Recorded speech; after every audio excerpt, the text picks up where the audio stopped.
Welcome to video 6. This is the second half of the chapter 2 review. We're going to look at linear equations and quadratic equations and writing equations in that form, and then we'll look at some function notation.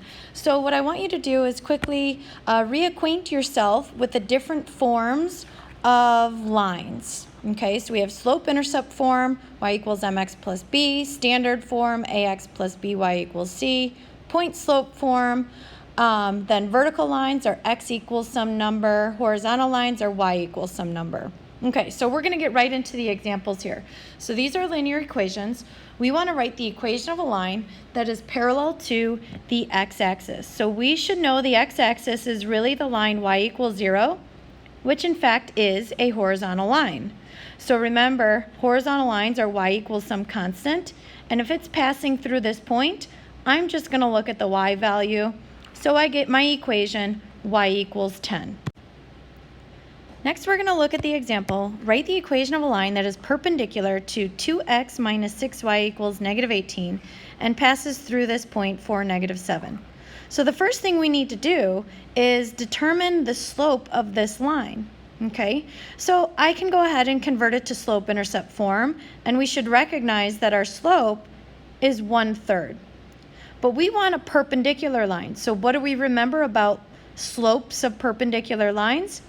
Hopefully you remember that the slopes of perpendicular lines are opposite reciprocals. So opposite signs, and then you flip the numerator and denominator. So the slope of our new line is going to be -3. Since 4, -7 is not our y-intercept, we're going to use point slope form to write our equation, and when we do so, we get y plus 7 equals -3 times the quantity x minus 4. Finally, this last equation for linear equations is write the equation of the line that passes through these 2 points. Well, in order to write the equation of a line, we need our slope, okay, and we need some other point. So the first thing we need to do is use our slope formula. Okay, y2 minus y1 over x2 minus x1. When we clean it up, we get 12/5 as our slope. So now I can use one of these points, and I notice neither one of those is our y-intercept. So we have to use point slope again. If I chose the point 7 comma 11, I'm going to get this as my equation. If I use the second point, 2, -1, I'm going to get this as my equation. You don't necessarily need to provide both. One will be sufficient enough. Okay, now we're going to talk about quadratic functions. So our quadratic function is in the form ax squared plus bx plus c, or f of x equals that.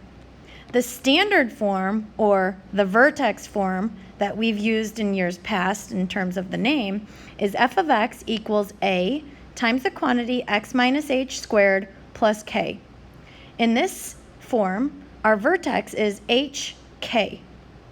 All right, so our goal is to find the standard form of a quadratic function by completing the square.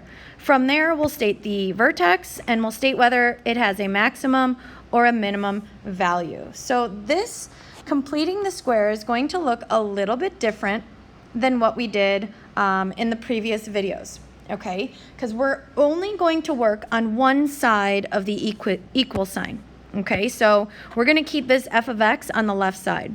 The first step I do is I just move this -5 over a little bit, okay? And I put a blank. So plus a blank. And I have another blank, plus a blank, okay? All right, so now we're going to take the same process as before, and we are going to complete the square with this portion. Okay, so when we do that, again, we take our middle term and we're going to divide it by 2 and square it, and that's where we got that 1 from. But to keep the equation balanced, since we added 1 to this side, to keep it balanced, we now have to subtract 1. So these guys here are going to be opposite signs. These are opposite one another. Okay, and now what we need to do is we need to factor this portion. Okay, and when we factor that, we'll get a perfect square. So when we do that, we factor x squared minus 2x plus 1. It factors as x minus 1 squared, and then we clean up this last portion, and that's where we get the minus 6 from. So we should be able to identify our vertex, that h and k value. So our vertex is 1, negative 6. And now we should recognize, since our a value is really 1, which is positive, our parabola is going to open up. We're going to look something like this.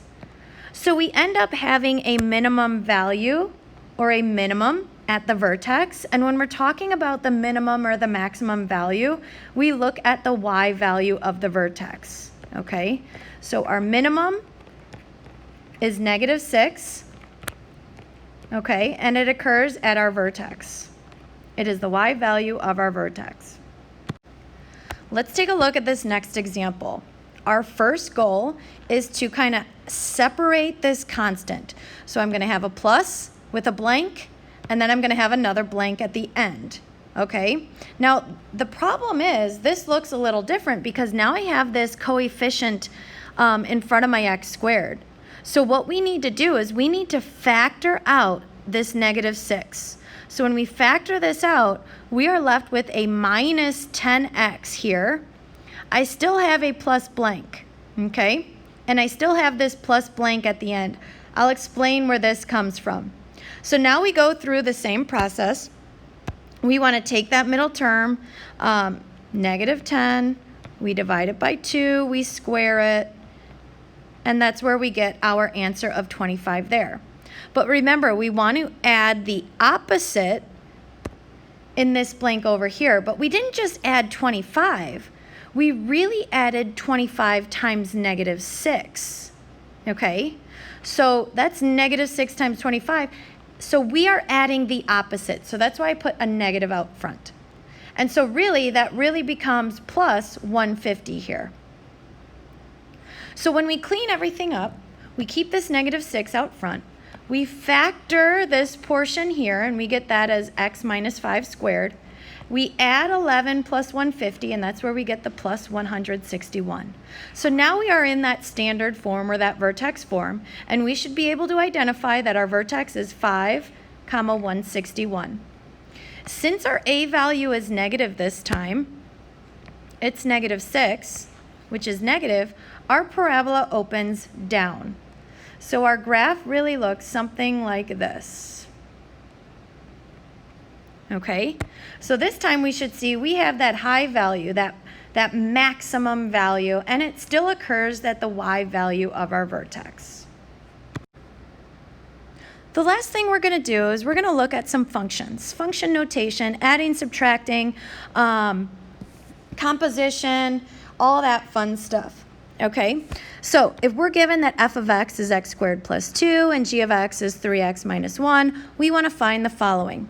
The first thing we want to find is f plus g of 3. Okay, so there's a few things that are happening here. We are adding the two functions together. So f plus g.